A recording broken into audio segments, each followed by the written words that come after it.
Hai sobat, gimana kabar kalian? Semoga disehatkan selalu dan banyak rezekinya, amin. Jangan lupa untuk berlangganan. Dengan Anda berlangganan, Anda menjadi orang pertama di channel ini yang memiliki hak istimewa. Pada kesempatan kali ini, Sabta Novel akan melanjutkan Tales of Herding Gods episode 241-245. Jika kalian penasaran, yuk mari, kita masuk ke alur ceritanya.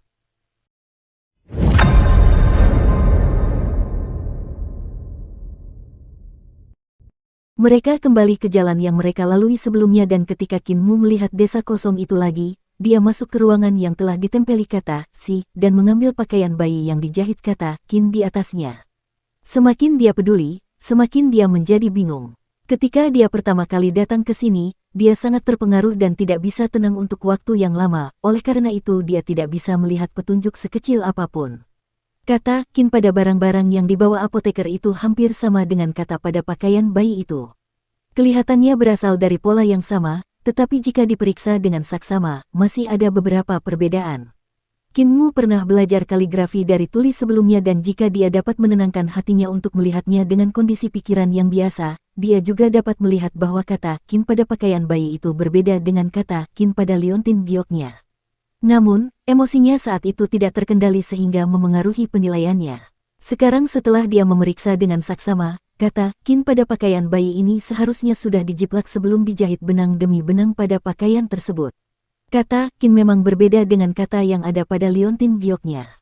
Orang-orang lain di desa itu mengelilingi kepala desa dan patriark untuk bertanya tentang pertemuan mereka dan apa yang telah mereka lihat di kapal itu. Kepala desa menggelengkan kepalanya, di dalam terlalu berbahaya dan kami tidak menyelam lebih dalam. Kami hanya berputar-putar di pinggiran dan hampir mati. Untungnya, Mute ada di sini, jadi kami bisa mundur dengan aman. Semua orang langsung bertanya kepada si bisu, bagaimana dia tahu tentang jalan aman itu dan berhasil membawa kepala desa, patriark, dan yang lainnya masuk dan keluar.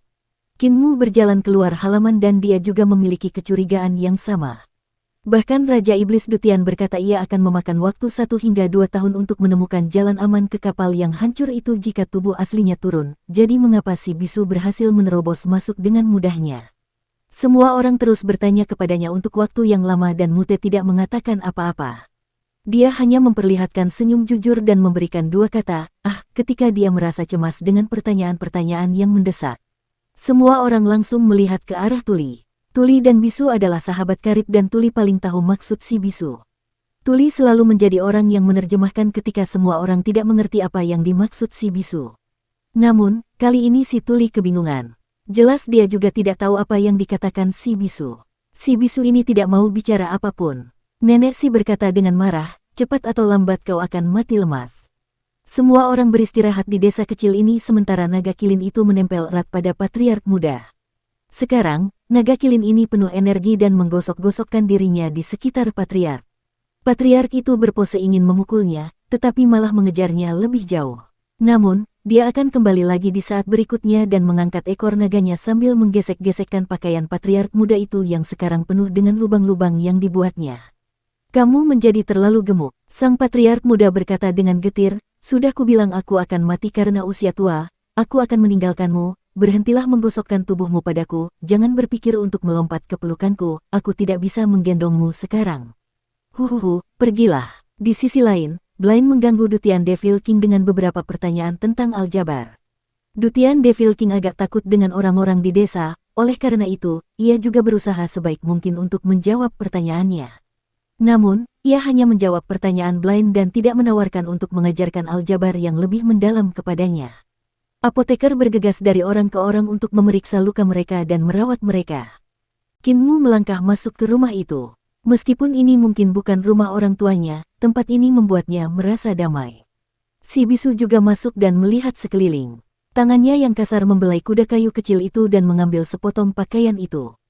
Pria yang gemuk dan tegap ini memiliki tatapan yang sangat lembut. Qin Mu menatapnya dan si bisu menoleh untuk memberinya seringai. Gai Zoule. Waktunya berangkat. Nenek si bergegas, kembalilah ke desa untuk merayakan hari tahun baru. Patriark, babi gemuk yang kau pelihara akhirnya bisa disembelih untuk dimakan.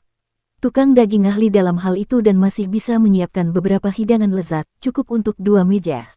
Kamu berani. Patriark muda itu gugup dan berteriak, jangan coba-coba menyentuhnya. Sejak muda kau sudah mencuri pandang ke arah naga kilinku, selalu ingin memakannya. Pergi sana, berhentilah menggesek-gesekkan tubuhmu padaku, aku tidak akan menepukmu. Tetua disiplin, seret dia pergi. Tetua disiplin mengejar naga kilin ke arah Kinmu. Patriark muda itu menoleh dan melihat naga kilin menggerakkan pantatnya untuk berjalan ke arah Kinmu. Dia sangat gemuk sehingga pantatnya bulat seperti bola. Dia berdaging seperti badak dan setiap kali dia melangkah, pantatnya yang bulat akan bergoyang tak terkendali. Orang ini pasti telah meminta makanan dari pemimpin sekte dan makanannya juga tidak buruk. Ketika aku bertemu dengannya saat itu, dia kecil seperti kucing dan menggesekkan tubuhnya ke kakiku untuk mencuri makanan dariku. Dia akhirnya menjadi semakin gemuk karena aku memberinya makan dan menempel padaku. Patriark muda itu mendesah. Naga kilin itu begitu kecil dan dia bahkan bisa memeluknya dan membelai kepalanya. Betapa besarnya kapal ini. Semua orang datang ke depan kapal bulan dan tidak dapat menahan rasa heran. Si cacat berencana untuk mencuri kapal ini dan dimarahi oleh nenek si cacat terkutuk, bahkan jika kamu dapat mencurinya, di mana kamu akan memarkirnya? Aku akan mematahkan kakimu jika kamu menaruhnya di desa. Si cacat hanya bisa melupakan pikirannya. Dia bertanya kepada Kinmu bagaimana dia bisa mengemudikan kapal ini ke sini dan setelah mendengar pengalaman Kinmu mengemudikan kapal. Pikiran si cacat muncul lagi, mendapatkan kekuatan luar biasa dari Dewa Surgawi setelah menjadi pelindung bulan. Dia segera berlari untuk menyentuh pilar raksasa di kapal tetapi ketika dia menemukan tidak ada transformasi, dia hanya bisa kembali. Ada terlalu banyak misteri yang belum terpecahkan di Great Ruins dan Moonship hanyalah salah satunya. Ketika mereka berjalan keluar dari penghalang tak berbentuk itu, matahari sudah menggantung tinggi di langit. Saat itu tengah hari tetapi cuaca masih sangat dingin karena salju telah turun beberapa waktu lalu dan daratan ditutupi salju putih cemerlang. Pegunungan juga diwarnai putih dan mengeluarkan suara berderak saat mereka berjalan di salju. Ada beberapa beruang yang bersembunyi di pohon berlubang di reruntuhan itu dan induk beruang itu memeluk anak-anak beruang itu sambil tidur nyenyak. Ketika induk beruang itu melihat Kinmu dan yang lainnya tiba-tiba muncul, dia membuka matanya dengan heran tetapi sangat malas sehingga dia tidak bergerak. Dia hanya menyenggol tubuhnya sebelum kembali berhibernasi. Kinmu menoleh ke belakang dan melihat penghalang itu menghilang. Kapal besar yang tak terbayangkan yang disegel di dalamnya, kapal bulan, serta segel kubus yang sangat rumit semuanya telah lenyap. Yang menggantikannya adalah hutan yang luas. Baru ketika malam tiba, segel misterius ini muncul lagi. Ayo, kita kembali ke desa untuk merayakan tahun baru, kata kepala desa dengan tenang. Semua orang mulai kembali dan tempat ini sangat jauh dari desa lansia cacat. Perjalanan masih akan memakan waktu 1 atau 2 hari, tetapi untunglah semua orang selamat. Malam kedua, mereka akhirnya kembali ke desa lansia cacat. Kinmu, nenek si, dan matua mulai sibuk mendekorasi desa dan menyiapkan makan malam tahun baru. Kinmu membawa kertas merah untuk ditulisi kata-kata keberuntungan dan syair festival musim semi oleh si tunarungu. Ia kemudian memanggil Kinmu untuk menempelkannya di pintu setiap orang. Tempelkan juga di kandang ayam. Begitu juga di pohon tua di depan desa, tempelkan juga di sana untuk mengundang kemakmuran.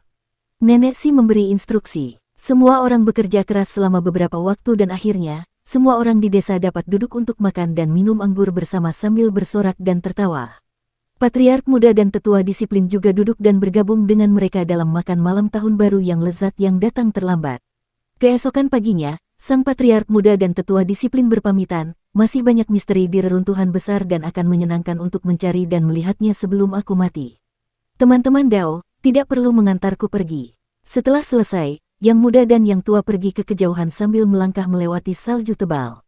Raja Iblis Dutian menatap Kinmu dan berkata, pemimpin sekte iblis, sudah waktunya untuk menepati janjimu. Kinmu berkata dengan tatapan tegas, Raja Iblis, jangan khawatir. Aku akan menepati janjiku dan membebaskanmu. Si buta dan cacat maju ke depan dan Raja Iblis Dutian menjadi sangat gugup sebelum berteriak, pemimpin sekte iblis, apakah kamu berpikir untuk membiarkan mereka menangkapku lagi setelah melepaskanku? Beraninya kamu. Kinmu sedikit malu dan menggelengkan kepalanya pada si cacat dan si buta. Si cacat bergumam, orang ini adalah penolong yang baik dan jika aku bisa membuatnya tinggal, aku bisa mencuri lebih banyak barang lagi. Kinmu berkata dengan hangat, Raja Iblis, jangan khawatir. Aku akan menghapus tanda penyegel ini dari tubuhmu dan kau akan bisa mendapatkan kembali kebebasanmu.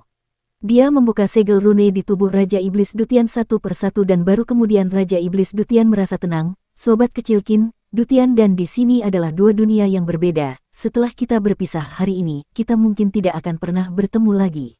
Bagaimanapun, kehidupan kalian manusia fana itu pendek dan rentang hidup kalian hanyalah jentikan jari bagi kami, berakhir dalam sekejap. Mungkin saat aku memikirkanmu lagi, kau telah meninggal ribuan tahun sebelumnya. Ini sebenarnya cukup menyedihkan sekarang setelah aku menyebutkannya. Kinmu tersenyum, Raja Iblis, aku juga bisa sering menghubungimu, aku masih tahu perintah rune pengiriman dewa pemindah hantu dari Sekte Gunung Agung. Raja Iblis Dutian tertawa terbahak-bahak, duniamu terlalu berbahaya dan bahkan jika kau memanggilku, aku tidak akan datang. Setelah aku kembali, aku akan mencari dunia baru untuk bertahan hidup bagi rakyatku. Kinmu membuka segel terakhir dan berkata, Raja Iblis, kau bisa kembali sekarang. Raja Iblis Dutian mencobanya dan menemukan bahwa sebenarnya tidak ada segel sebelum menjadi sepenuhnya tenang, jangan pernah bertemu lagi. Begitu dia mengatakan itu, kesadarannya masuk ke dalam kekosongan dan menghilang. Kinmu mengangkat kepalanya dan tersenyum, siapa yang bisa tahu apa yang akan terjadi di masa depan. Kesadaran Raja Iblis Dutian kembali ke dunia Dutian dan kembali ke tubuh aslinya.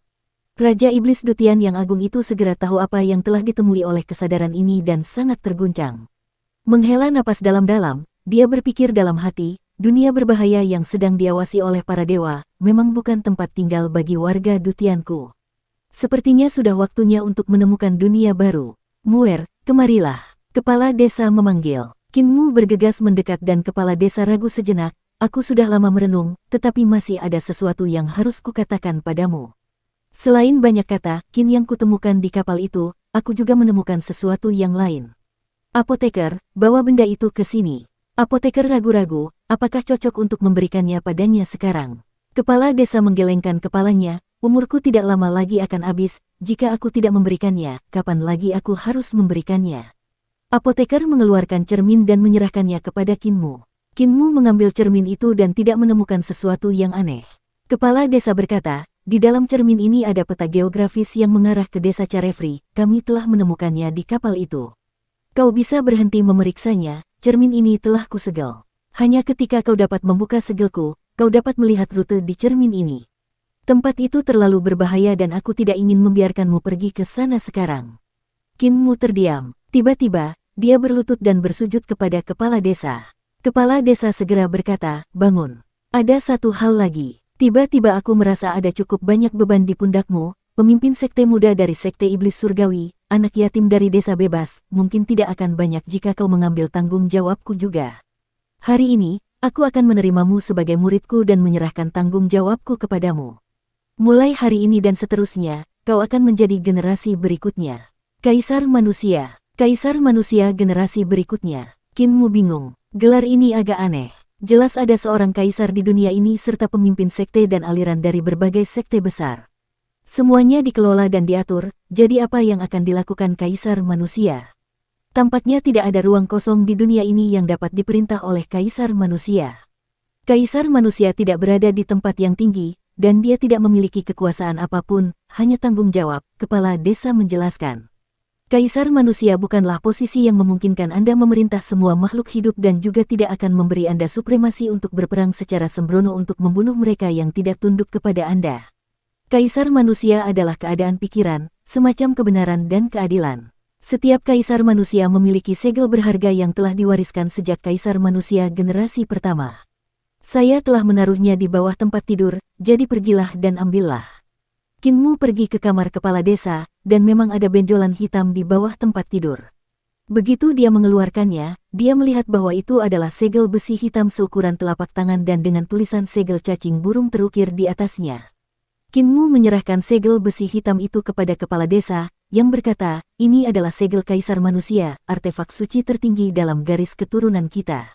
Kinmu menatap segel itu dan bergumam, kepala desa, apakah garis keturunan kita memiliki artefak suci lainnya?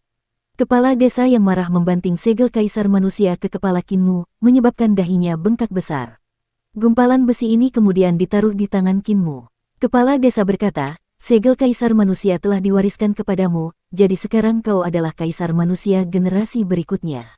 Begitu mudahnya, Kinmu tercengang. Apoteker juga terkejut. Kepala desa selalu berkata bahwa tanggung jawabnya terlalu besar, bebannya terlalu berat, dan gelar kaisar manusia terlalu kuat dan mengejutkan. Karena itu, dia selalu berpikir bahwa upacara besar harus diadakan agar Kinmu dapat mewarisi posisi kaisar manusia. Dia tidak pernah menyangka kepala desa akan begitu saja melemparkan gumpalan hitam ke arah Kinmu dan selesai. Tidak banyak yang tahu tentang gelar kaisar manusia lagi. Kami bukan sekte atau kaisar suatu negara, itu hanya warisan. Itu diwariskan dari generasi ke generasi, jadi hanya akan ada satu di setiap generasi, dan biasanya orang terpintar dengan pemahaman terbaik akan ditemukan untuk mewarisi gelar tersebut. Orang terpintar di generasi ini adalah pengajar kekaisaran perdamaian abadi, tetapi saya rasa dia tidak akan tertarik. Dia juga telah menempuh jalannya sendiri, jadi akan sulit baginya untuk menerima warisan dan tanggung jawab saya. Kepala desa mendesah. Aku juga terlalu malas untuk keluar, jadi setelah berpikir cukup lama, aku memutuskan bahwa kau hampir tidak memenuhi syarat. Kinmu menghibur, kepala desa, jangan memaksakan diri, saya pikir Anda masih bisa menemukan seseorang yang lebih baik. Apoteker memasang ekspresi aneh sementara kepala desa hampir mati karena menahan diri. Bocah itu jelas merasa itu merepotkan, dan karena tidak ada manfaatnya, dia benar-benar tidak mau. Keberanianmu sudah tumbuh pesat sejak kau pergi keluar, beraninya kau bersikap sarkastik. Kepala desa mencibir, kau akan menjadi kaisar manusia atau tidak? Kinmu berkata dengan enggan, baiklah, serahkan saja semua pekerjaan kotor itu kepadaku.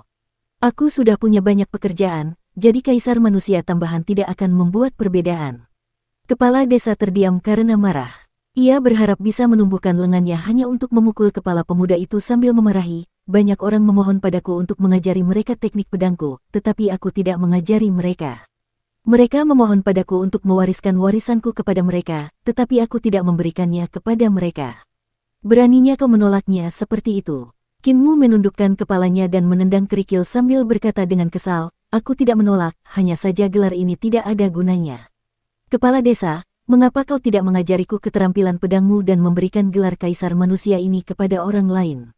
Kepala desa tersenyum marah dan menatap apoteker. Katamu, apakah dia menolaknya atau tidak? Apakah memalukan menjadi kaisar manusia? Kau semakin berani. Apoteker itu terbatuk dan berkata, kalian berdua bicarakan ini pelan-pelan. Aku akan memeriksa cacing-cacingku supaya mereka tidak mati kedinginan. Kepala desa dipenuhi amarah, tetapi kemudian tiba-tiba dia tersadar dan tertawa terbahak-bahak. Orang lain memohon padaku untuk mengajari mereka, tetapi aku tidak melakukannya, dan sekarang kau membuatku mengubah caraku untuk memohonmu belajar, benarkah? Kau menjadi semakin nakal. Sejujurnya, kau benar-benar tidak cocok menjadi kaisar manusia. Aku benar-benar terlalu malas untuk keluar, kalau tidak aku pasti akan menemukan pemuda yang lebih hebat darimu. Kinmu bergumam pelan sambil cemberut, aku memiliki tubuh penguasa, siapa yang bisa lebih baik dariku? Kepala desa hampir mati lemas. Kinmu segera maju untuk memijat punggung lelaki tua itu, dan kepala desa kembali bernapas. Jadi ketika Kinmu hendak mengatakan sesuatu, lelaki tua itu berkata, berhenti bicara dan biarkan aku rileks, otakku tidak sanggup menanganinya. Sudut mata lelaki tua itu berkedut. Sebagai pemrakarsa kebohongan, ia akhirnya menerima hukumannya. Setelah beberapa waktu, ia berhasil menenangkan diri. Itu hanya kebohongan putih yang dianggap kebenaran oleh semua orang, dan ia merasa bangga karena semua orang mempercayainya. Namun sekarang ia telah memilih Kinmu sebagai penggantinya, jadi mungkinkah ia juga percaya bahwa pemuda itu memiliki tubuh penguasa? Terlalu banyak kebohongan membuatku tak punya pilihan selain mempercayainya, bahkan ketika aku tahu itu bukan kebenaran. Ah, sudahlah. Kepala desa tersenyum dan berkata, sebagai kaisar manusia, kita hanya punya satu tanggung jawab. Cahaya terpancar dari matanya, seolah-olah cahaya pedang yang tak terhitung jumlahnya datang, menyilaukan mata Kinmu untuk menebas dewa, iblis, dan surga itu sendiri. Apa yang menjadi milik para dewa dikelola oleh para dewa, apa yang menjadi milik setan dikelola oleh setan, apa yang menjadi milik manusia dikelola oleh manusia. Jika para dewa atau setan ikut campur dalam hal ini, kami akan memotong tangan mereka. Jika dewa atau iblis berani menjulurkan leher, kami akan memenggal kepala mereka. Ini adalah tanggung jawab paling mendasar dari kaisar manusia. Ketika kau menjadi lebih kuat, kau akan memiliki lebih banyak tanggung jawab. Untuk menebas dewa, menebas iblis, menebas surga. Bunuhlah jalanmu menuju surga. Hei, kembalilah. Kinmu melemparkan segel kaisar manusia kembali ke tangan kepala desa dan berbalik untuk pergi. Kepala desa meledak, dan ki vitalnya berubah menjadi tangan besar untuk menariknya kembali dengan kerah bajunya. Dengan wajah yang menyenangkan, dia berkata, kamu adalah kaisar manusia generasi ini, jadi bagaimana mungkin kamu tidak tahu tujuan garis keturunan kita? Aku belum selesai, masih mencoba lari. Apoteker, bantu aku menangkapnya. Apoteker tidak datang, tetapi Qin Mu masih tidak dapat melepaskan diri dan terpaksa menyerah. Kepala desa melanjutkan, tidak banyak aturan untuk pembawa garis keturunan kita, dan tujuannya hanya ini. Aku akan memberikan keterampilan pedangku kepadamu, tetapi seberapa banyak yang dapat kamu pahami akan tergantung padamu. Itu benar, kita juga memiliki aula kaisar manusia, jadi kamu dapat mampir saat kamu bebas untuk menyaksikan eksploitasi berjasa dari kaisar manusia masa lalu. Selain itu, meskipun keterampilan pedangku tidak buruk, tetapi jika dewa atau iblis melihatmu menggunakannya, mereka pasti akan bergerak untuk membunuhmu. Berhentilah berlari, kamu tidak dapat melarikan diri dari genggamanku. Aku tidak berlari saat itu dan mewariskan warisan ini tanpa memikirkannya dengan matang. Nenek, selamatkan aku. Qin Mu berteriak minta tolong. Nenek Si tersenyum lebar saat dia berkata kepada Blind di sebelahnya, kepala desa, orang tua itu akhirnya bersedia mengajarkan Muer warisannya. Lihat, Muer begitu bahagia sampai-sampai dia akan menangis. Si buta menoleh dan berkata dengan curiga, aku mendengarnya meminta bantuan. Dia sangat gembira. Nenek Si berseri-seri. Warisan kepala desa telah membuat banyak orang iri. Dia adalah orang nomor satu di dunia saat itu, dewa pedang yang terkenal, jadi Muer tentu saja berbicara tidak jelas karena terlalu gembira. Qin Mu tidak bisa melepaskan diri, jadi dia harus menerima nasibnya dan melemparkan segel kaisar manusia ke dalam karung taotinya. Kepala desa sangat senang. Kamu telah mempelajari jurus pertama gambar pedang menginjak gunung dan sungai, sekarang tunjukkan padaku apakah kamu telah meningkatkan jurusmu setelah sekian lama.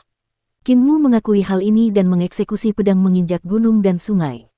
Eksekusinya berbeda dari apa yang diajarkan kepala desa kepadanya karena dia telah menggabungkan bentuk pedang spiral, bentuk pedang bor, dan bentuk pedang renang guru kekaisaran perdamaian abadi ke dalamnya dan menambahkan banyak variasi. Setelah melaksanakan jurus tersebut, Qin Mu menarik kembali ki pedangnya dan menatap kepala desa dengan gugup. Kepala desa tercengang dan tampak berpikir sambil berkata, ini adalah bentuk pedang dasar yang diajarkan guru kekaisaran perdamaian abadi kepadamu. Qin Mu mengangguk. Kepala desa, aku mengubah pedang menginjak gunung dan sungai yang kau ajarkan padaku, tidak menghormatimu.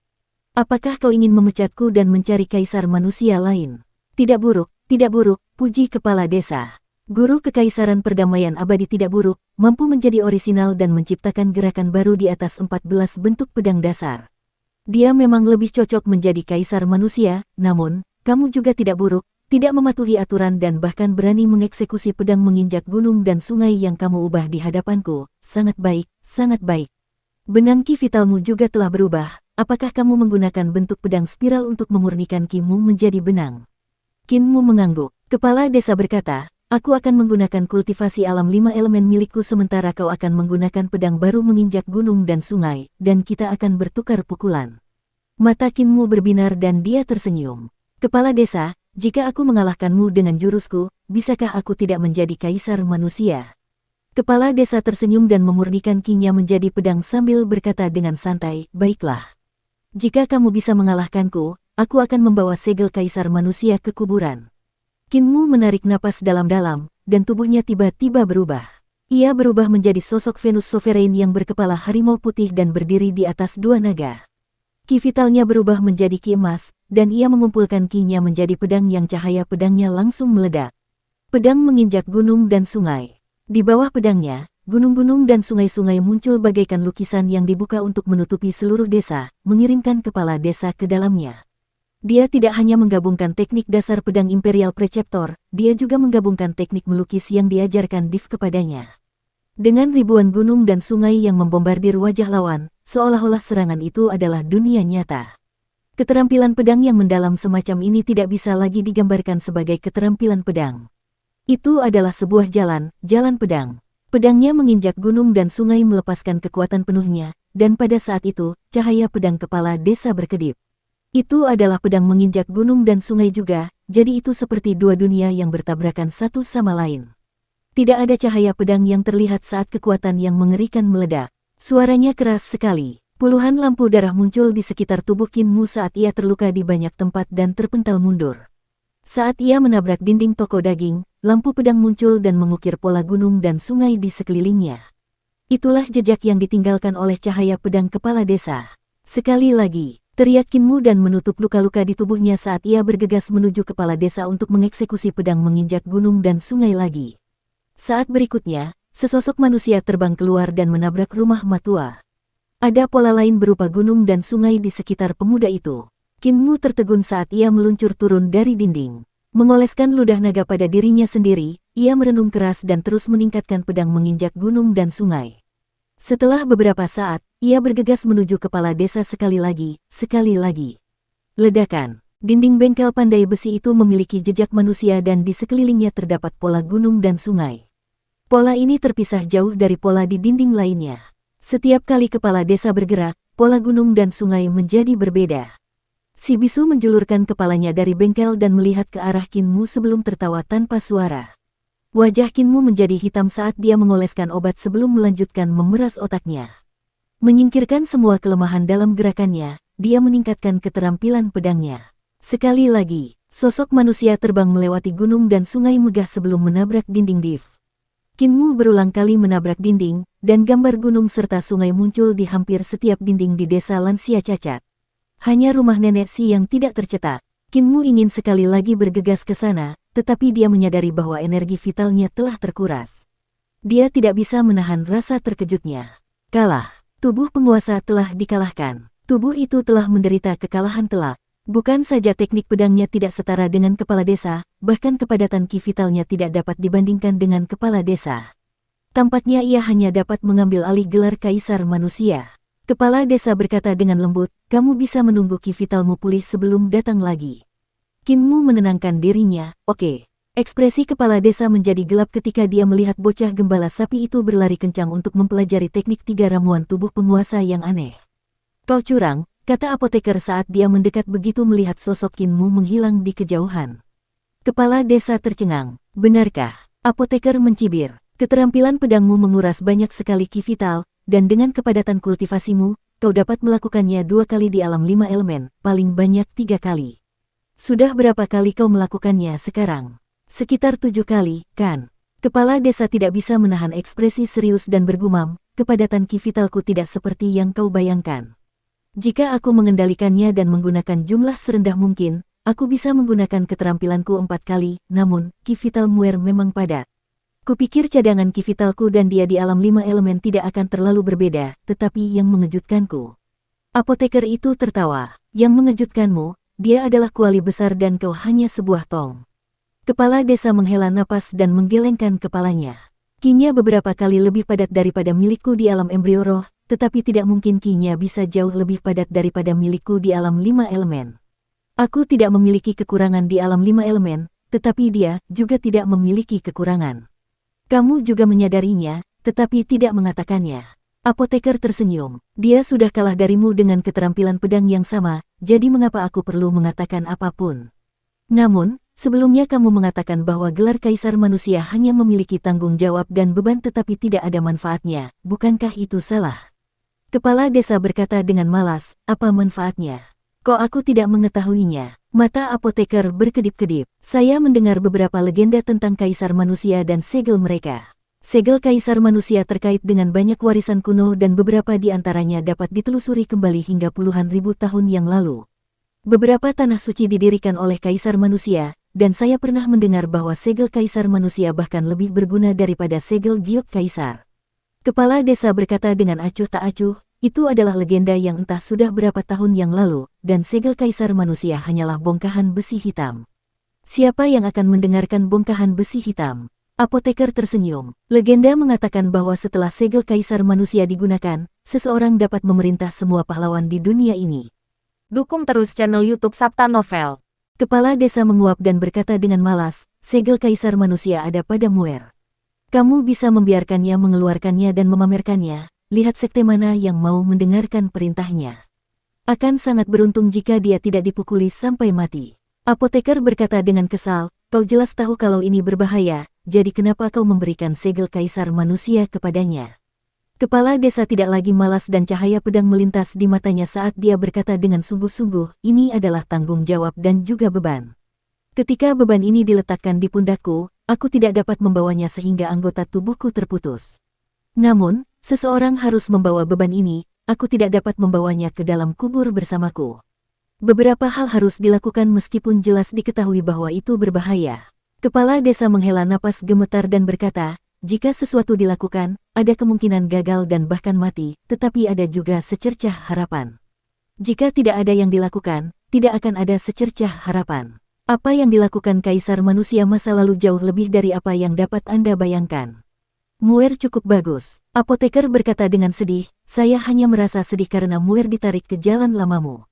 Bagaimana dia bisa menang melawanmu? Dia tidak akan menang. Nada bicara kepala desa mengandung sedikit rasa bangga ketika dia berkata, dia tidak akan pernah menang melawanku menggunakan pedang menginjak gunung dan sungai. Keterampilan ini mungkin dibentuk oleh 14 bentuk pedang dasar, tetapi setelah aku memolesnya, tidak ada lagi kekurangan di dalamnya. Ketika dia ingin menggabungkan 3 bentuk pedang dasar dari Imperial Preceptor ke dalam keterampilan pedangku, dia harus membuat beberapa perubahan. Meskipun idenya bagus, wawasannya tidak seluas milikku. Satu perubahan saja akan menciptakan kekurangan, dan semakin banyak dia berubah, semakin banyak kekurangan yang akan muncul. Apoteker tercengang. Dia menghela napas gemetar dan menatap Kinmu yang sedang berlari kencang dan merasa kasihan. Namun, dia bisa meminjam tanganku untuk mengasah keterampilan pedangnya. Kepala desa tersenyum. Semakin dia mengubah pedang menapaki gunung dan sungai, semakin dia akan memahami pedang. Semakin dia mengerti, semakin besar kemungkinan dia akan menjauh dari teknik pedang, menjauh dari keterampilan pedang dan semakin dekat dengan jalan. Jika pemahamannya tentang pedang mencapai tingkat jalan, tidak akan menjadi masalah lagi jika ada 14 atau 17 bentuk pedang dasar. Mempelajari keterampilan pedang dan menggunakan keterampilan pedang hanyalah ranah teknik, itu adalah mempelajari dan menggunakan sesuatu. Jika seseorang ingin melangkah lebih tinggi, mereka harus berinovasi, yang merupakan bidang yang sedang digeluti oleh Eternal Peace Imperial Preceptor saat ini. Untuk melangkah lebih jauh, seseorang harus meninggalkan keterampilan dan teknik, yang merupakan ranah jalan. Kepala desa berkata, Muir saat ini berada di antara teknik dan keterampilan. Baginya menggunakan tanganku untuk mengasah keterampilan pedangnya jauh lebih baik daripada dia harus meningkatkan keterampilan pedangnya dengan aku yang mengajarinya. Setelah beberapa waktu, kultivasi Kinmu pulih ke puncaknya, tetapi dia tidak langsung menemukan kepala desa. Sebaliknya, dia duduk dan memahami dengan tenang. Dia mencoba menyempurnakan pedang menginjak gunung dan sungai miliknya sendiri sehingga tidak ada cacat. Yang ingin dilakukannya adalah menggabungkan 3 bentuk pedang dasar milik Imperial Preceptor ke dalam Sword Trading Mountains and Rivers dan tidak meninggalkan cacat apapun. Dia jelas tidak bisa mengalahkan kepala desa dengan menggunakan keahlian kepala desa, tetapi jika dia meningkatkan keahliannya, ada kemungkinan dia bisa menang. Ia memahami dengan tekun, dan semua gerakan pedang dalam benaknya menjadi kacau sebelum ditata ulang lagi. Ia kemudian mensimulasikan gambaran bentrokan dengan keterampilan pedang kepala desa dalam benaknya. Namun, setiap bentrokan berakhir dengan kekalahan. Berbagai pertempuran disimulasikan dalam pikirannya, tetapi tidak peduli seberapa keras dia berusaha, dia tidak dapat mengubah kekalahannya. Beberapa saat kemudian, Kinmu bangkit berdiri. Dalam badai pikirannya, dia akhirnya berhasil mengalahkan kepala desa dengan keterampilan pedang barunya, jadi dia bergegas dengan gembira. Kepala desa, sekali lagi. Kepala desa tersenyum lebar. Baiklah. Kinmu bergegas mendekat dan menggunakan keterampilan pedangnya yang sudah ditingkatkan. Ia kemudian terbang tinggi ke udara dan meninggalkan jejak darah di udara sebelum menabrak kandang ayam. Selusin naga betina berkokok dan menyerbu dengan ganas. Kinmu segera terbang ke udara, dan naga betina juga mengepakkan sayap mereka untuk terbang. Bulu mereka seperti pedang dan mereka menyemburkan api ke arahnya. Gunung dan sungai tiba-tiba muncul di udara dan membanjiri belasan naga betina. Setelah satu gerakan, mereka jatuh telanjang dari langit, dan bulu-bulu mereka berkibar di mana-mana. Kinmu mendarat di tanah, tertegun. Naga betina itu berkokok dan berlari kembali ke kandang ayam, menutup pintu kayu dan tidak berani memperlihatkan wajah mereka lagi. Kokok-kokok, ayam tua itu berkokok dengan nada tegas. Kinmu melambaikan tangannya dan beberapa jejak ditinggalkan di pintu kayu oleh ki pedangnya. Kandang ayam sedang kacau balau. Kinmu tertegun dan menatap tangannya. Kapan dia menjadi begitu kuat? Muir sangat cerdik, dia akhirnya bisa mengalahkan ayam. Puji Kripel, wajah Kinmu sedikit memerah, tetapi dia terus berkonsentrasi untuk memahami apa yang dia rasakan. Tiba-tiba, Mute melemparkan peluru pedang dan memberi isyarat, Aba. Aba, Kinmu berterima kasih kepada Mute. Yang dimaksud Mute adalah bahwa dia baru saja membuat pil pedang dan dia harus mencobanya. Dia mencengkeram pil pedang itu erat-erat, dan ki vitalnya mengalir ke dalamnya.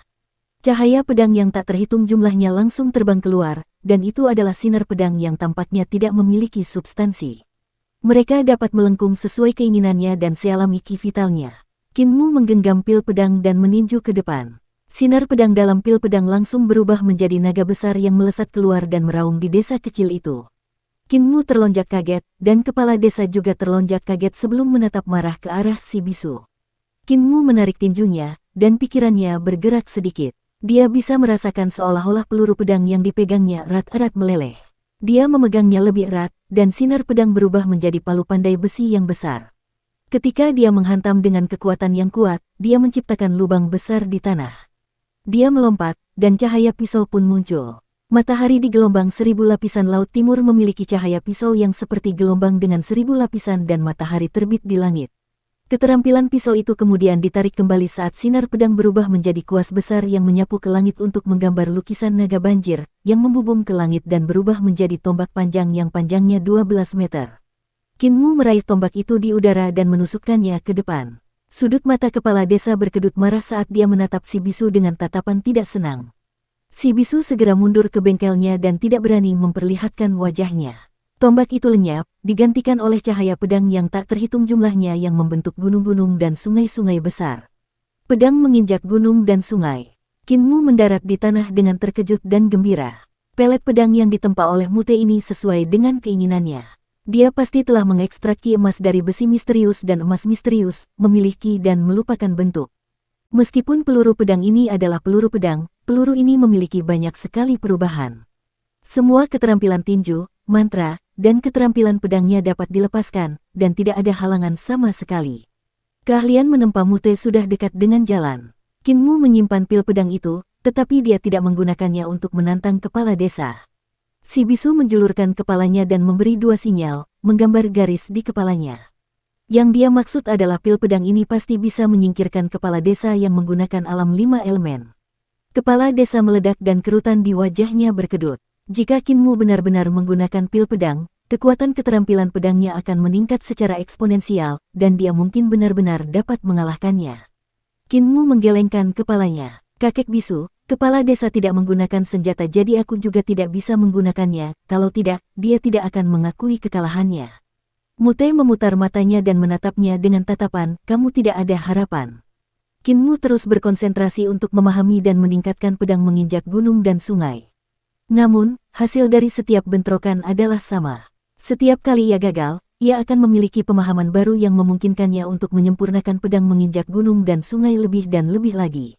Namun, ia tetap gagal setelah setiap peningkatan. Akhirnya, setelah satu kegagalan lagi, Kinmu menyadari bahwa ia tidak bisa lagi meningkatkan jurusnya. Dengan pengetahuan dan pengalamannya saat ini, dia tidak bisa lagi meningkatkan keterampilannya. Dia tertegun sejenak, lalu tiba-tiba tersadar. Dia mengeksekusi salah satu jurus Sunset Sword Skill, Sunsets on Surging River, dan jurus pedangnya seperti air sungai yang bergelombang dengan matahari merah yang setengah terbenam di jantung sungai. Dari matahari merah itu, cahaya pedang yang tak terhitung jumlahnya akan meledak. Dia hanya berlatih gerakan ini sekali atau dua kali, tetapi kekuatan yang dilepaskannya sungguh luar biasa. Seolah-olah dia telah menghabiskan 100 tahun untuk mengasah keterampilan ini. Kinmu kemudian yakin, dan dia berlutut di depan kepala desa untuk melaksanakan ritual pengangkatannya sebagai tuannya. Kepala desa tersenyum. Bangun, tidak banyak aturan. Aku akan mengajarimu jurus-jurus lain dari Sword Picture dalam waktu singkat, dan dengan pencapaianmu saat ini, tidak akan sulit bagimu untuk mempelajarinya. Bisu, dasar bajingan, kau masih punya muka untuk keluar dan memberi selamat. Semua orang dari desa lansia cacat keluar untuk memberi selamat kepada kepala desa karena akhirnya memiliki penerus dan Kinmu karena telah meneruskan warisan kepala desa, menjadi kaisar manusia saat ini. Namun, kepala desa tidak senang dengan Mute dan Kinmu tidak benar-benar senang menjadi kaisar manusia. Setelah keributan itu, Kinmu terus belajar keterampilan pedang dari kepala desa. Sword Picture adalah seperangkat keterampilan pedang yang diciptakan oleh kepala desa dan bukan keterampilan pedang dari Hall of Human Emperors. Bentuk pertama, Sword Riding Mountains and Rivers, adalah keterampilan pedang paling rumit yang pernah dilihat Kinmu sejauh ini. Bahkan lebih rumit daripada bentuk pertama Dao Sword, Yin Yang Come and Go Within Two Modes. Namun, pedang menginjak gunung dan sungai adalah keterampilan pedang paling sederhana dalam set gambar pedang. Bentuk kedua, pedang kaisar pendiri beberapa kali lebih rumit daripada pedang menginjak gunung dan sungai, dan sangat sulit untuk dikuasai. Saat Kinmu pertama kali mempelajari pedang menginjak gunung dan sungai, dia telah menghabiskan lebih dari selusin hari untuk melakukannya. Setelah mengalami Eternal Peace Empire, wawasannya pun meluas. Ia juga menerima ajaran dari Woodcutter's Rock dan memahami Unity Teknik, yang kemudian menyatu dengan Overload Body Tree Elixir Teknik. Berkat semua ini, bakat dan pemahamannya pun meningkat pesat. Akan tetapi, mempelajari pedang kaisar pendiri masih membutuhkan waktu lebih dari 20 hari. Barulah saat itulah dia mengerti maksud kepala desa. Jika mereka tidak bersaing dengan pedang menginjak gunung dan sungai, dia akan membutuhkan waktu yang lebih lama untuk mempelajari pedang kaisar pendiri. Dia bahkan mungkin membutuhkan waktu 1,5 tahun untuk menguasai jurus ini. Kepala desa telah memeras kebijaksanaannya sehingga Kinmu dapat mempelajari pedang kaisar pendiri hanya dalam waktu 20 hari. Karena dia sudah setengah langkah ke keterampilan pedang dari teknik pedang, dia dapat mempelajarinya, meskipun itu sulit. Namun, jurus ketiga, Calamity of the Apex Emperor, mencapai teknik dan transformasi ekstrim yang dapat dicapai oleh keterampilan pedang, jadi itu bukanlah sesuatu yang dapat dikuasai Kinmu. Dia dapat menghafal gerakan, tetapi jika dia ingin melakukannya, dia harus memahami keajaibannya terlebih dahulu. Namun saat itu, tidak peduli seberapa besar dia berkonsentrasi untuk memahaminya, dia tidak dapat memahami keajaiban Calamity of the Apex Emperor sepenuhnya. Dia dibatasi oleh luasnya wawasan dan pengetahuannya. Dengan wawasan yang sempit dan minimnya pengetahuan, dasar-dasarnya tidak cukup baik, jadi meskipun kepala desa mengajarinya, dia tidak akan dapat mempelajari atau menggunakan keterampilan tersebut. Kinmu hanya bisa melupakan keinginannya untuk menguasainya dan berkonsentrasi pada pedang kaisar pendiri. Pedang kaisar pendiri lautan darah, Kinmu mendengar kepala desa muda melantunkan kalimat-kalimat ini setelah berjalan keluar dari lukisan tuli di sebuah desa kecil dan kosong di Kekaisaran Perdamaian Abadi. Saat itu, dia merasakan emosi aneh yang tersembunyi di dalam keterampilan pedang itu. Pedang menginjak gunung dan sungai yang diajarkan kepala desa kepadanya memiliki pesona dan suasana hati yang tersirat. Itu adalah perasaan para pahlawan yang berkumpul untuk membunuh dewa dan setan, sementara pedang kaisar pendiri memiliki suasana hati untuk mengenang para martir. Kedua suasana hati itu berbeda, sama sekali tidak cocok satu sama lain. Karena itu, meskipun Kinmu telah mempelajari kedua bentuk pedang itu, dia masih tidak dapat memahami perasaan yang berbeda di baliknya. Energi vital yang dibutuhkan untuk pedang kaisar pendiri sangat mencengangkan karena satu gerakan telah menghabiskan hampir setengah dari kultivasinya. Jika seseorang ingin melakukan gerakan ini, mustahil untuk melakukannya tanpa energi vital yang padat. Kepala desa, ada berapa jurus dalam gambar pedang? Tanya Kinmu. Kepala desa berkata dengan tenang, hanya 8 gerakan. Kinmu tercengang. 8 gerakan, sangat sedikit. 1 jurus di setiap wilayah. Kepala desa menyipitkan matanya. Itulah mengapa hanya ada 8 jurus. Kinmu menghitung dengan jarinya, embrio roh, 5 elemen, 6 arah, 7 bintang, makhluk surgawi, hidup dan mati, jembatan ilahi. Tidak peduli bagaimana dia menghitung, hanya ada 7 alam, jadi mengapa ada 8 gerakan? 1 langkah di atas alam jembatan ilahi adalah tingkatan para dewa. Mungkinkah jurus ke-8 kepala desa adalah jurus dewa? Jantungnya berdebar kencang. Selain memahami keterampilan pedang saat ini, dia bersaing dengan kepala desa dan meminjam tekanan yang diberikan kepala desa kepadanya untuk meningkatkan dirinya. Dia mencoba menggabungkan 3 bentuk pedang dasar Imperial Preceptor ke dalam Sword of Founding Emperor. Dengan keberadaan seperti Village Chief yang membimbingnya, dia secara alami meningkat pesat. Keterampilan pedang kepala desa dekat dengan jalan dan dirinya, jadi tidak masalah jika ada 14 atau 17 bentuk. Namun, bagi Kinmu, menambahkan 3 bentuk pedang guru kekaisaran dapat meningkatkan kekuatan gerakannya cukup banyak. Hari demi hari berlalu, dan prestasinya dalam ilmu pedang meningkat pesat.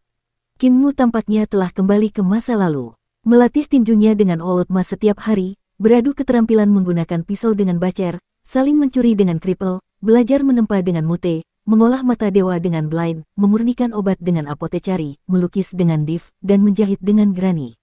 Meskipun dia tidur dalam keadaan kelelahan setiap hari, hal itu sangat memuaskan. Setelah kembali ke desa lansia cacat dari perjalanannya, hal-hal yang diajarkan oleh Matua, Jagal, dan yang lainnya kepadanya jauh lebih mendalam.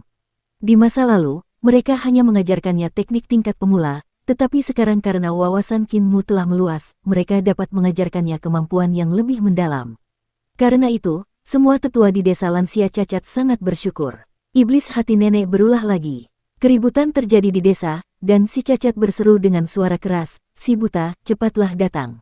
Nenek si telah kembali ke wujud aslinya jadi aku tidak bisa menyentuhnya.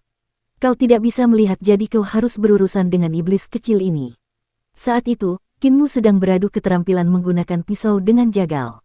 Ketika dia menoleh setelah mendengar keributan itu, dia melihat seorang wanita berjalan keluar dari kamar nenek si.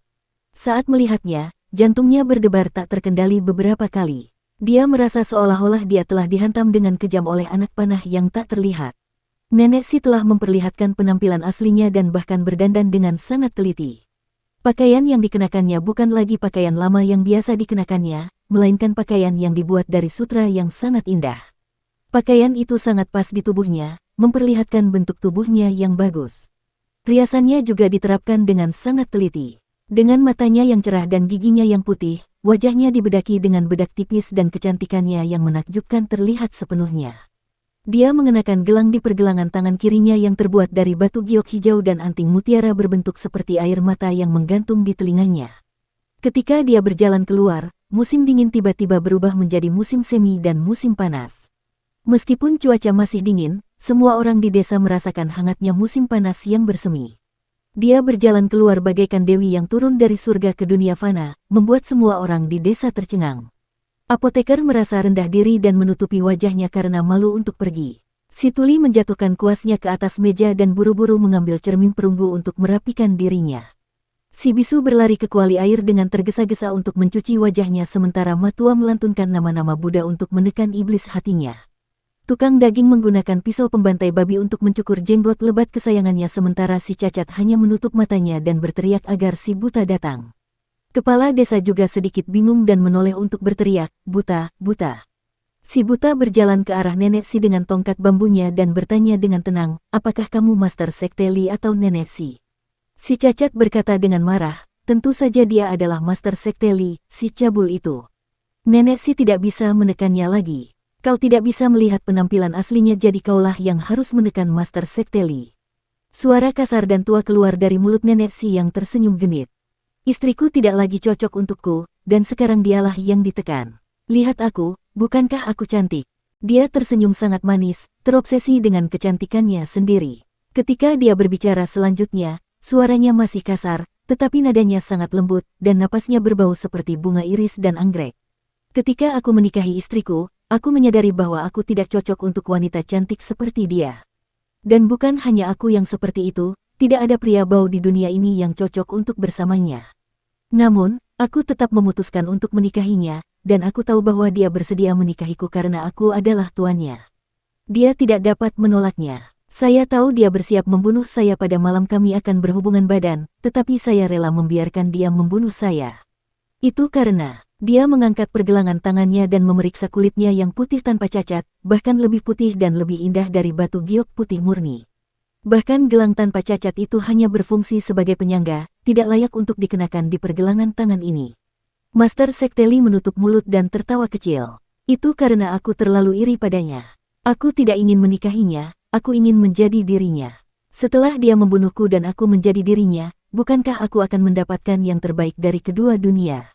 Blaine berjalan mendekat sambil membawa tongkatnya. Meskipun wanita di hadapannya sangat cantik, hal itu tidak berpengaruh apapun pada Blaine. Dia berkata tanpa tergesa-gesa, "Master Sekte Li, kau keterlaluan. Apa kau lupa bahwa kau pernah menjadi seorang pria? Apa yang kurang dari menjadi pria bau?" Tubuh Master Sekte Li tampak menawan saat memutar matanya ke arahnya. "Sialan, buta. Mata dan hatimu sama-sama buta, kau sama sekali tidak tahu manfaat menjadi wanita. Jangan halangi jalanku, kau tidak bisa menghalangiku sendirian. Aku pergi, aku akan menjalani kehidupan lain sebagai wanita." Qin Mu memejamkan matanya rapat-rapat agar tidak melihat keindahan itu, tetapi dia hampir tidak dapat menahan diri untuk tidak membuka matanya segera. "Master Sekte Li, pikiranmu mulai sedikit sakit. Sebagai sesama guru sekte dari sekte orang suci surgawi, aku membencimu sebagai manusia." Blaine menyandarkan dirinya pada tongkat bambunya sambil tersenyum. "Bagus sekali, Muer." Master Sekte Li melirik Qin Mu, dan Qin Mu langsung merasa pikirannya kosong. Tidak ada lagi yang dipikirkannya selain wanita itu benar-benar cantik. Bicaralah lebih banyak lagi dan aku akan membunuhmu untuk menjadi Master Sekte Suci sekali lagi. Master Sekte Li tertawa sambil mencubit jari-jari berbentuk anggrek itu. Jantung Qin Mu berdebar kencang. Ia merasa jika wanita secantik itu menginginkan nyawanya, ia pasti akan rela memberikannya. Tidak, dia nenek si dia Master Sekte Li, orang tua terkutuk. Tidak apa-apa meskipun itu nenek si, dia nenek yang membesarkanku. Keringat dingin membasahi dahi Qin Mu, iblis hati hampir tertanam di hatinya. Dia buru-buru menutup matanya. Master Sekte Li berjalan ke arah pinggiran desa, dan ki iblis di sekujur tubuhnya semakin kuat dan kuat, sifat iblisnya semakin kuat. Di jalan di depan wanita itu berdiri seorang pria buta dengan tongkat bambu. Kedua orang itu bergerak hampir bersamaan. Di tengah percikan api dan kobaran api, hasilnya diputuskan dalam sekejap. Energi melonjak ke segala arah, dan banyak harta karun yang tergeletak di sekitar desa diaktifkan oleh gelombang kejut yang mengerikan dari benturan kedua orang itu. Cahaya yang cemerlang bersinar saat denyutan yang mengerikan itu menyebarkan semua awan di langit. Master Sekte Li memegang dadanya dan pingsan. Buta, kultivasi istriku terlalu lemah, kalau tidak aku tidak akan kalah darimu, aku pasti lebih kuat darimu. Si buta menyandarkan dirinya pada tongkat bambu dan berkata dengan acuh tak acuh, kita belum pernah bertukar pukulan sebelumnya, jadi bagaimana kau tahu kau akan lebih kuat dariku? Qin Mu bergegas ke kamar nenek si dan mengambil kulit manusia serta pakaian lama untuk menutupi Master Sekte Li. Pria tua itu berubah kembali menjadi wanita tua dan berteriak, aku tidak ingin seperti ini. Aku wanita tercantik di dunia, aku tidak ingin menjadi seburuk itu. Aku ingin mengenakan pakaian tercantik dan menjadi wanita tercantik. Matua bergegas menghampiri dan melafalkan nama-nama Buddha untuk menekan sifat iblis, sehingga guru Sekte Li pun berhasil ditekan sepenuhnya. Setelah beberapa saat, nenek si pun sadar kembali dan berterima kasih kepada Matua. Apoteker segera maju untuk memeriksa luka-lukanya. Setelah mengobatinya, dia berkata, si buta, kau terlalu kasar. Muer, kau lebih cepat dariku dalam memurnikan pil jadi kau harus memurnikan pil roh. Qin Mu mengakuinya dan segera memurnikan pil roh. Blind mendesah, aku tidak punya pilihan selain bersikap kasar. Kultivasi nenek si meningkat terlalu cepat, dia hampir mencapai alam hidup dan mati. Roh primordial Master Sekte Li pasti telah menyatu dengan baik dengannya. Selain itu, teknik persatuan Master Sekte Li terlalu kuat. Nenek si bangkit dan meminum pil roh yang dibawa Qin Mu. Aku baik-baik saja, jauh lebih baik sekarang. Kepala desa melayang dan menggelengkan kepalanya. Nenek, beruntung sekali kau ada di desa. Jika kau ada di luar dan Master Sekte Li menguasai tubuhmu, aku khawatir kau akan menghancurkan negara dan menghancurkan orang-orang. Sifat iblisnya sangat kuat, jadi wajar saja jika ia membawa kekacauan besar ke dunia ini. Bahkan kaisar pun tidak akan mampu menahan diri, dan seluruh kekaisaran perdamaian abadi akan hancur di tangan Master Sekte Li. Outma berkata, iblis hatimu semakin kuat, jadi mengulur-ulur waktu bukanlah pilihan lagi. Keterampilan agama Buddhaku tidak sedalam Old Rulai, jadi mungkin dia bisa membantumu menekan Master Sekte Li.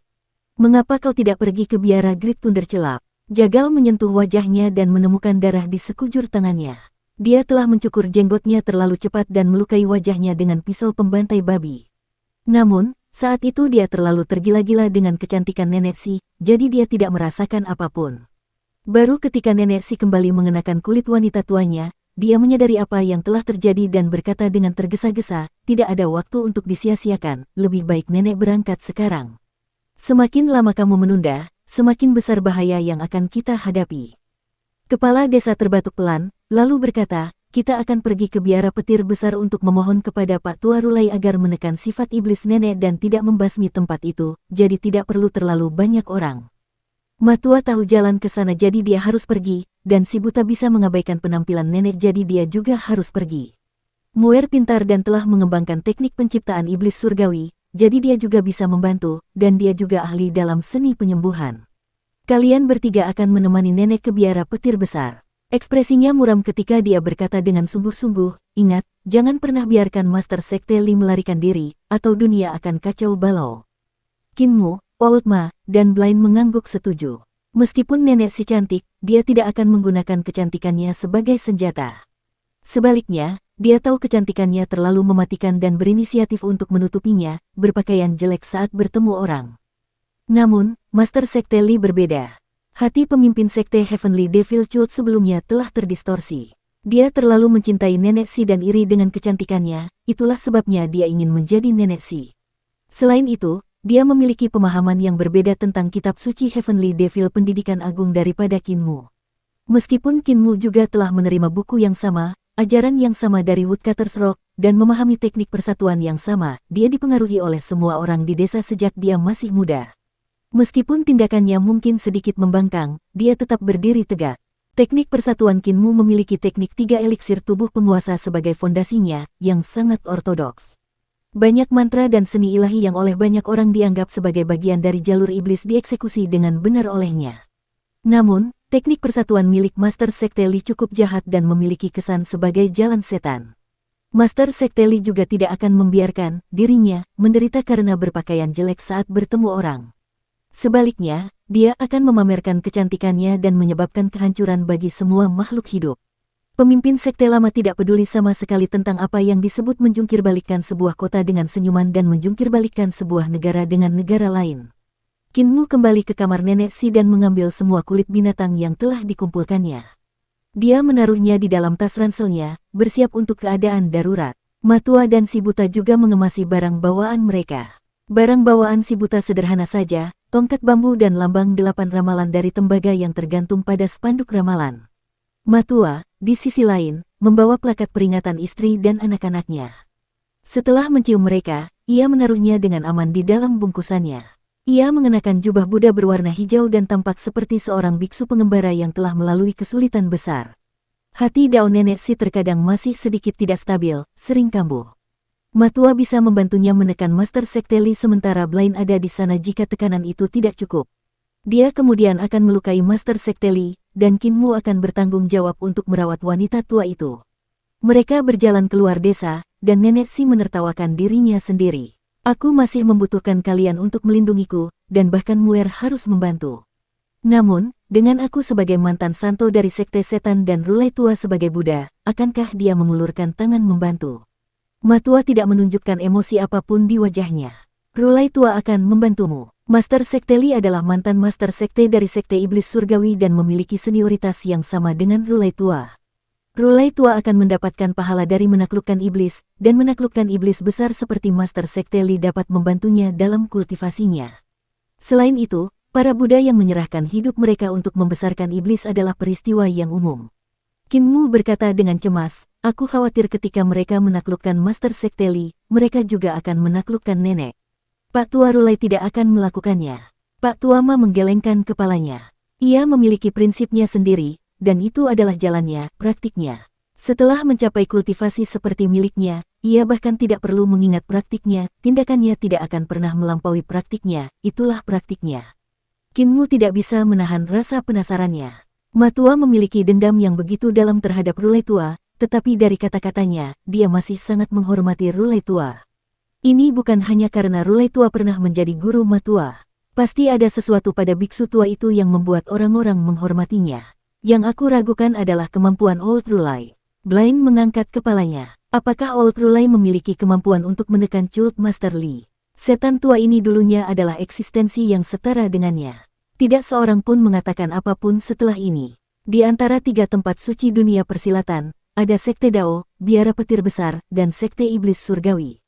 Sebagai mantan pemimpin Sekte Iblis Surgawi, pemimpin Sekte Li adalah tokoh terkemuka di dunia persilatan dan setara dengan Rulai Tua. Jika Rulai Tua ingin memurnikannya, itu akan sangat sulit. Biara Great Thunder Celap terletak di perbatasan Great Ruins dan Eternal Peace Empire, kata Old Ma. Legenda mengatakan bahwa God Broken Mountain Range adalah pegunungan yang dibelah oleh dewa, menciptakan jurang alami antara Great Ruins dan Eternal Peace. Biara Great Thunder Celap memiliki legenda yang serupa, tetapi ada sesuatu yang lebih. Ketika sang dewa menebas dan serangannya mendekati Gunung Meru, ada beberapa biksu yang duduk di gunung tersebut. Mereka memenuhi seluruh gunung dan berjanji untuk mati dan hidup bersama Gunung Meru. Sang dewa melihat ketulusan mereka dan mengambil jalan memutar di sekitar Gunung Meru.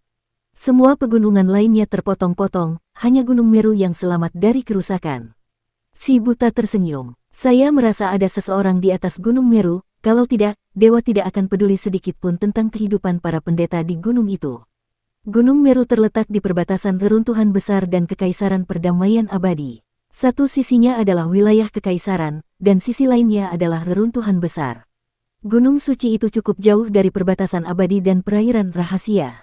Namun, tidak terlalu jauh dari lintasan Kingman di perbatasan utara. Perjalanannya hanya 4 hingga 5.000 mil.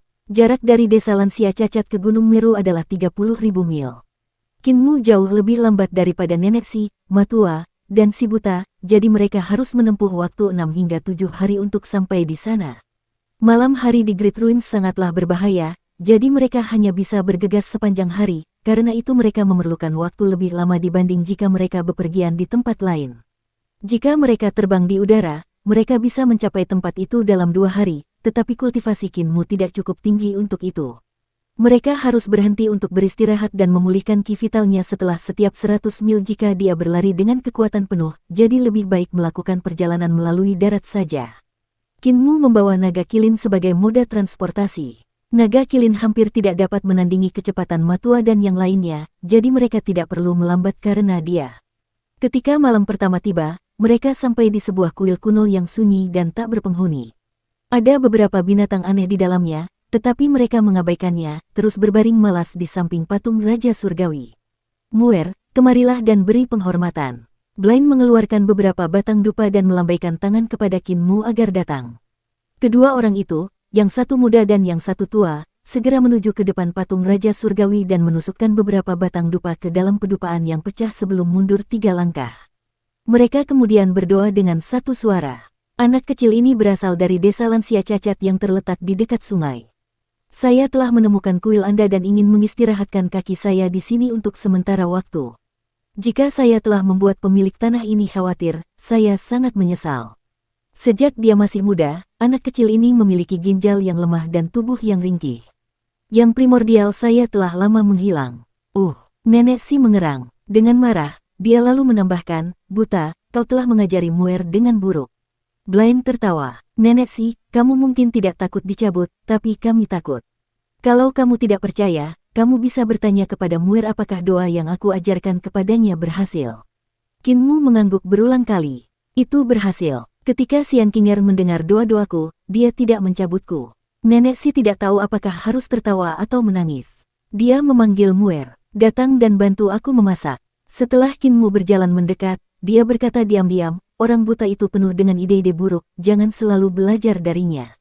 Saat malam tiba, suasana di sekitar kuil Raja Surgawi menjadi sunyi senyap. Tidak ada suara apapun, kecuali dengkuran naga kilin. Old Ma duduk tegak seperti seorang Buddha, sementara Blaine bersandar pada tongkat bambunya sambil bersandar di dinding, kepalanya menunduk karena tertidur. Tidak seperti mereka, Kinmu telah menggunakan rumput kering untuk menyiapkan 2 tempat tidur, dan Nenek Si tidur di sampingnya. Di tengah malam, tiba-tiba terdengar suara gong dan genderang dari luar. Semua orang di kuil segera waspada, dan Kinmu duduk untuk melihat sekeliling, tetapi yang terlihat hanyalah kegelapan. Lilin-lilin di kuil masih memancarkan cahaya redup, tetapi suara gong dan genderang terdengar sangat jelas, semakin dekat. Si Buta dan Si Tuama segera datang ke sisi Kinmu dan Nenek Si, dan Si Tuama memberi isyarat agar mereka tetap diam. Dentuman gong dan genderang semakin dekat hingga mereka tiba di depan kuil. Beberapa suara berat kemudian memanggil. Kesunyian, tantangan. Sepasang patung dewa berjalan masuk ke kuil sambil mengenakan baju besi usang. Meskipun patung-patung batu itu sudah rusak, mereka seperti dewa yang hidup, dan Kinmu bahkan mencium bau busuk dari mereka. Patung-patung batu ini megah, dan ratusan kerangka putih di belakang mereka adalah para prajurit yang memegang senjata-senjata rusak, berbaris dengan sempurna. Beberapa prajurit memegang gong dan genderang di tangan mereka yang kurus kering, sementara beberapa lainnya membawa spanduk bertuliskan, diam, dan tantangan. Patung-patung batu itu berjalan ke dalam kuil sementara kerangka putih itu tetap berada di luar. Kinmu menatap dengan mata terbelalak pada pemandangan yang tidak masuk akal di depannya. Naga kilin juga terbangun dan menguap. Suara manusia sebenarnya berasal dari patung dewa yang berkata kepada patung dewa Raja Surgawi di kuil, melapor kepada Raja Surgawi Penindas Laut, Raja Naga Laut Timur Ao Zen menggunakan bencana alam untuk memberontak. Yang Mulia mengirimi saya perintah dari desa Cerefri untuk maju dan membantu Raja Surgawi Penindas Laut untuk membunuh pemberontak. Naga kilin tergeletak di bawah kaki patung Dewa Raja Surgawi, tetapi dia masih linglung dan tidak tahu apa yang sedang terjadi. Pada saat itu, patung Dewa Raja Surgawi yang tinggi dan kokoh itu bergerak. 8 bendera di belakangnya berkibar, dan patung batu itu bergetar sebelum berdiri. Dengan otoritas yang luar biasa dan mengagumkan, ia berteriak, selama 20.000 tahun bencana ini telah menimpa kita, dan orang ini masih berani memberontak. Bawakan aku pedangku. Suara pedang yang menggema keluar dari sarungnya berasal dari bagian belakang kuil Raja Surgawi. Pedang bulan sabit naga hijau yang panjangnya 30 yard keluar dari tanah di belakang kuil dan meluncur dengan deras. Patung Dewa Raja Surgawi memegang pedang itu dengan tangannya, dan pedang itu berdengung. "Di mana kuda tungganganku?" teriak patung Dewa Raja Surgawi itu. Naga Kilin akhirnya tersadar ketika tiba-tiba dia merasa dirinya tenggelam saat patung Dewa Raja Surgawi duduk di atasnya. Tubuh naga itu terangkat tak terkendali dan terbang keluar dari kuil. Naga Kilin sangat terkejut ketika mendengar suara gemuruh patung Dewa Raja Surgawi datang dari punggungnya. "Kalian harus tetap menjaga tempat ini, aku akan kembali setelah aku membunuhnya." Setelah perintah diucapkan, Naga Kilin berubah menjadi jejak api di luar kehendaknya dan menghilang ke dalam kegelapan sambil membawa patung Dewa Raja Surgawi. Alih-alih dikatakan dia yang membawa patung dewa itu, dapat dikatakan bahwa patung Dewa Raja Surgawilah yang membawanya karena dia sama sekali tidak sanggup membawa patung Dewa Raja Surgawi. Di dalam kuil, Kinmu, Nenek si buta, dan si Tuama tercengang, tidak dapat berbicara sepatah kata pun untuk beberapa saat. Kemudian, mereka saling memandang dengan cemas. Sulit untuk mengatakan berapa lama waktu telah berlalu, tetapi mereka memperkirakan fajar sudah tiba. Pada saat itu, raungan naga bergema di udara. Terjadi benturan keras, dan kepala naga jatuh dari langit malam yang gelap gulita, terguling 2 kali di halaman kuil Raja Surgawi. Kinmu segera menoleh, tetapi kepala naga ini dipahat dari batu dan bukan kepala naga sungguhan. Raungan naga bergema tanpa henti saat patung Dewa Raja Surgawi terbang kembali sambil menunggangi Naga Kilin. Dia melompat dan duduk di panggung teratai di kuil. Setelah meletakkan pedang bulan sabit naga hijau di sisinya, dia berkata, "Kalian dapat melaporkan kembali kepada Yang Mulia bahwa berkat keberuntungan, jenderal ini mampu menyelesaikan misi dan memenggal kepala pemberontak." Begitu patung-patung batu itu menerima perintah, mereka berbalik untuk memasuki kegelapan, membawa serta pasukan kerangka putih. Saat mereka menghilang ke dalam kegelapan, ketukan gong dan genderang juga berangsur-angsur menghilang. Beberapa saat kemudian, terdengar kokok ayam jantan, dan kegelapan pun menghilang. Matahari terbit di langit dan menyinari kuil Raja Surgawi. Kinmu menggelengkan kepalanya. Malam ini seperti mimpi yang sangat aneh. Dia menatap Naga Kilin yang masih linglung dan langsung bertanya, "Naga gendut, apa kabar?" "Aku bermimpi," kata Naga Kilin yang berkepala kacau. "Aku bermimpi menggendong seorang Raja Dewa yang mengeluarkan api yang agung. Kami membantai jalan kami menuju medan perang di atas lautan yang menderu saat naga-naga dewa yang tak terhitung jumlahnya menyerangku. Namun, mereka semua terbunuh oleh pedang Raja Dewa di punggungku. Aku menggendongnya ke laut, dan kami membantai jalan kami melalui sekelompok dewa naga dan memenggal kepala salah satu Raja Naga, lalu pergi setelah mengambil kepalanya." Mimpi ini begitu nyata. Kinmu menatap si buta dan si Tuama sebelum bertanya dengan lembut, "Kakek buta, apakah menurutmu kejadian kemarin malam itu nyata?" Si buta dan si Tuama menggelengkan kepala. Siapa yang bisa memastikan kejadian di reruntuhan besar? Ayo kita bergegas, menuju biara petir besar lebih penting. Kinmu menatap patung Dewa Raja Surgawi dengan linglung, merasakan sesuatu yang tidak biasa tentang segala sesuatu di sini. Dia melangkah maju dan mengulurkan tangannya untuk menyentuh patung batu itu, tetapi patung itu sedingin es dan tidak terbuat dari daging dan darah. Yang Mulia mengirimkan perintahnya dari Desa Bebas Riang, perintahnya dari Desa Bebas Riang. Kinmu memasang ekspresi rumit saat dia bergumam pada dirinya sendiri, di mana sebenarnya Desa Bebas Riang.